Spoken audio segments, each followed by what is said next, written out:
Hi hello welcome to Kavya's media. Pawan Kalyan గారు పిఠాపురం, ఈ రెండు ఎప్పుడూ స్పెషలే. అక్కడ ఏం జరిగినా సెన్సేషనే. అదే ఇప్పుడు కూడా జరుగుతుంది. పిఠాపురంలో పవన్ కళ్యాణ్ గారు కమిటీల జాతర జరుగుతుందని చెప్పాలి. జనసేన పార్టీకి సంబంధించి ఒక కొత్త నూతన ఉత్తేజాన్ని అక్కడి నుంచే మొదలుపెట్టారనిపిస్తుంది. త్రిముఖ వ్యూహం అనేది పిఠాపురం నుంచే, దత్తాత్రేయ పీఠం నుంచే ఈసారి మొదలవుతున్నట్టుగా కనిపిస్తుంది. త్రిముఖ వ్యూహం అంటే ఏంటో కొంత వివరంగా చెప్పేటువంటి ప్రయత్నం చేస్తా. ఆ తర్వాత అక్కడ ఏం జరుగుతుంది, ఏంటి ఆ కోలాహలం అనేది కూడా మీకు క్లారిటీ వచ్చేటువంటి పరిస్థితి ఉంటుంది.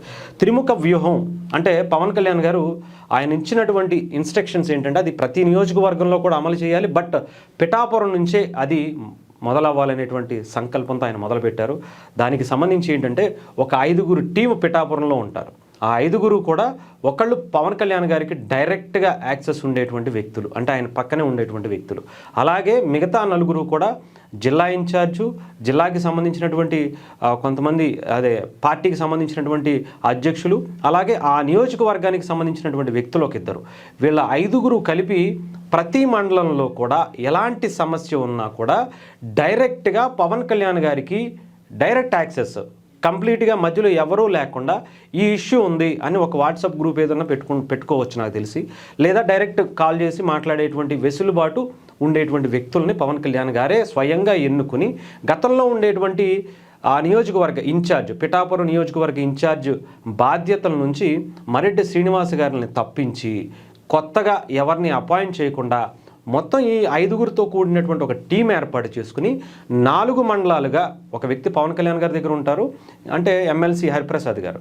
ఆయన గురించి, ఆయన నిబద్ధత గురించి మనం ప్రత్యేకించి చెప్పాల్సిన అవసరం లేదు, ఎందుకంటే ఆయన అంత బలంగా ఉన్నారు కాబట్టి జనసేన పవన్ కళ్యాణ్ గారు ఎన్ని రకాలుగా కుట్రలు ఎదుర్కొన్నా చాలా జాగ్రత్తగా ఆయన కంటిన్యూ చేస్తున్నటువంటి పరిస్థితి. ఎక్కడ ఎవరితో మాట్లాడాలి, ఏ రకంగా ముందుకు వెళ్ళాలనేది ఆయన రాజకీయ సలహాదారుగా ఆయన ఉన్నారు కాబట్టి ఫస్ట్ నుంచి కూడా ఆయనకు ఒక అవగాహన ఉంది. ఒక మీడియాకి సంబంధించినటువంటి ఒక రిప్రజెంట్గా చేసినటువంటి వ్యక్తి కాబట్టి హరిప్రసాద్ గారికి. సో ఆయన సారథ్యంలో ఒక టీంని ఏర్పాటు చేసుకున్నారు పవన్ కళ్యాణ్ గారు. అలాగే అక్కడ ఉండేటువంటి 4 మండలాలకి సంబంధించి, జిల్లాకి సంబంధించినటువంటి వ్యక్తుల్ని అక్కడ ఇంక్లూడ్ చేసి వెంటనే ఎటువంటి ఇష్యూ వచ్చినా చీమ చిటుక్కుమన్న ఆ మండలానికి సంబంధించి ఒకళ్ళకి అప్పచెప్తారు. ఈ 4గురిలో ఇంకో మండలానికి సంబంధించి ఇంకొకళ్ళు, అలా 4 కూడా పవన్ కళ్యాణ్ గారితో రెగ్యులర్గా డైలీ ఏం జరుగుతుంది, ఎలా ఉంది, మంచా చెడా, ఇంకొకట ప్లస్సా మైనస్సా అన్నీ కూడా పవన్ కళ్యాణ్ గారికి ఎప్పటికప్పుడు చెప్పేటువంటి వెసులుబాటుని పవన్ కళ్యాణ్ గారు క్రియేట్ చేసుకున్నారు. అయితే ఇంకా ఈ 5గురితోనే, ఈ 4 మండలాలతోనే సరిపెట్టుకోకుండా పవన్ కళ్యాణ్ గారు ఇంకొక ముందడుగేశారు. ఏంటంటే ఇదేంటి అంటే ప్రతి బూతు, ప్రతి గ్రామానికి సంబంధించినటువంటి అందరూ కూడా, అంటే బూత్ అధ్యక్షులు కావచ్చు, మెంబర్స్ కావచ్చు, లేదంటే వార్డు మెంబర్లు కావచ్చు, వీళ్ళందరినీ కూడా ఎన్నుకొని పార్టీకి సంబంధించి వాళ్ళ ద్వారా వాళ్ళల్లోంచి ఒక ఊరి నుంచి ఒక 4గురిని, ప్రతి విలేజ్ నుంచి ఒక 4గురిని ఒక టీమ్గా, ఎలాగైతే పైన ఇంకొక మెయిన్ టీం ఏర్పాటు చేసుకున్నారో అలాగే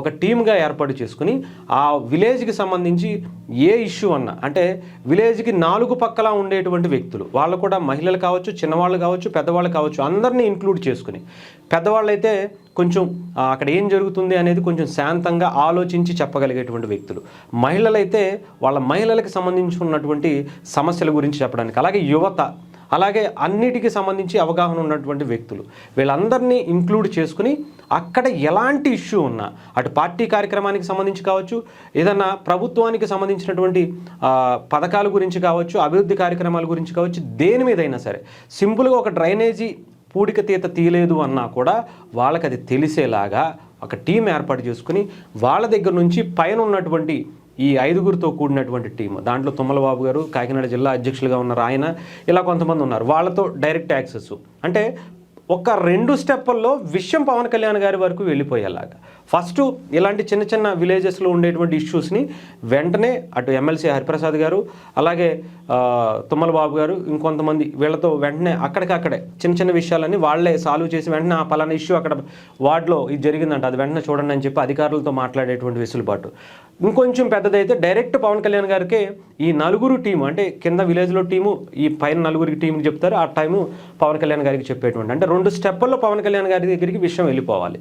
అలాగా ప్రతి విలేజ్లో దాదాపు 48 విలేజుల్లో ఇదే టైప్ ఆఫ్గా ఆయన ఎన్నుకుంటున్నారు. దానికి సంబంధించినటువంటి అన్నీ కూడా ఒక చెప్పాలంటే మన రామ్ తాళ్ళూరి గారు రాష్ట్ర జనసేన పార్టీకి సంబంధించి ప్రధాన కార్యదర్శిగా చేపట్టిన తర్వాత ఆయన్ని పవన్ కళ్యాణ్ గారే స్వయంగా పంపించినట్టుగా, ఆయనది యాక్చువల్గా తెలంగాణ అయినప్పటికీ పవన్ కళ్యాణ్ గారికి అత్యంత సన్నిహితంగా ఉండేటువంటి వ్యక్తి. అలాంటి వ్యక్తికి ఒక బాధ్యత ఇప్పుడు అప్పచెప్పారు. చాలా హుందాగా నిర్వర్తించడానికి ఆయన ముందుకు దూసుకు వెళ్తున్నారని చెప్పొచ్చు. అందుకనే పిఠాపురంలో జనసేన కమిటీల కోలాహలం.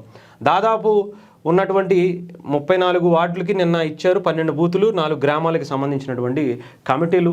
ఆ కమిటీకి సంబంధించినటువంటి ఎన్నుకునేటువంటి విధానం కూడా అక్కడ ఉండేటి వాళ్ళందరికీ కూడా, ఎవరైతే జన సైనికులు, వీర మహిళలు, అక్కడ ఉండేటువంటి గ్రామాలకి సంబంధించినటువంటి వ్యక్తులు ఎవరైతే ఉంటారో వాళ్ళందరికీ ఆ ఎన్నుకునేటువంటి వ్యక్తికి సంబంధించినటువంటి డీటెయిల్స్ ఇచ్చి ఒక 4-5గురిని అంటే ఎలక్షన్ పద్ధతిలో, ఓటింగ్ పద్ధతిలోనే వాళ్ళని ఎన్నుకోవటం అనేది జరిగింది. అది కూడా జనసేన పార్టీ పిఠాపురం నియోజకవర్గ పార్టీ కార్యాలయంలోనే, పవన్ కళ్యాణ్ గారి ఇంటిలోనే ఇది జరగడం జరిగింది. దానికి రామ్ తాళ్ళూరి గారి దగ్గరుండి పర్యవేక్షణ చేసుకుంటూ వాళ్ళకి నియామక పత్రాలు కూడా అందజేయడం జరిగింది. మొత్తం దాదాపు 48 గ్రామాలకి సంబంధించి ఇదే తరహాలో కమిటీలు వేస్తారని కూడా తెలుస్తుంది. ఒక త్రిముఖ వ్యూహంతో పవన్ కళ్యాణ్ గారు చాలా బలంగా ఆ పార్టీకి సంబంధించి పిఠాపురంలో ఒక అంటే ఇంకా జీవితంలో వైఎస్ఆర్సీపీ అనేది ఇక్కడ కనిపించకూడదనేటువంటి మాట ఒకటి ఇప్పటికే తునాతునకలు అయిపోయింది. పిఠాపురంలో ఒక ఇన్ఛార్జో లేదంటే ఒక 2-3 మహా అయితే 10 మంది ఏమన్నా కనిపిస్తున్నారేమో తప్ప మిగతా ఎక్కడా కూడా, అది కూడా గ్రౌండ్ లెవెల్లో జనసేన పార్టీని చాలా బలంగా చేసుకునేందుకు. మొన్న 70,000 వచ్చింది, ఈసారి 1,00,000 దాటాలి, ఆ తర్వాత వన్ సైడ్ అయిపోవాలి పవన్ కళ్యాణ్ గారికి పిఠాపురం ఫిక్స్ అంతే అనుకునేటువంటి రేంజ్లో ఇప్పటికే అయిపోయింది.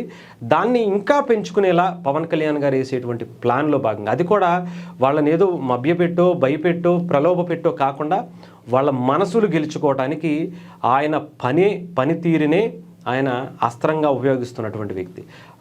అంటే వాళ్ళ సమస్యల్ని క్లియర్ చేసి, పని చేసి వాళ్ళ మనసును గెలుచుకోవాలనేటువంటి ఆలోచనలో పవన్ కళ్యాణ్ గారు ఉన్నట్టుగా తెలుస్తుంది. అదే ఈ త్రిముఖ వ్యూహంలో భాగంగా వేస్తున్నటువంటి కమిటీలు. దీంట్లోనూ కూడా కొంతమందిని పవన్ కళ్యాణ్ గారు స్వయంగా కలిసేటువంటి అవకాశం కూడా ఉందట. దానికి సంబంధించి నిన్న జరిగినటువంటి ప్రక్రియ ఇది దాదాపు 4 రోజుల పాటు జరుగుతుందట. వరుసగా 48 కమిటీలకు సంబంధించి 48 విలేజ్లకు సంబంధించినటువంటి కార్యక్రమం కూడా చాలా భారీ ఎత్తున పిఠాపురం అంతా కూడా జనసేన మరొక కోలాహలంగా అయితే అక్కడ కనిపిస్తున్నటువంటి పరిస్థితి.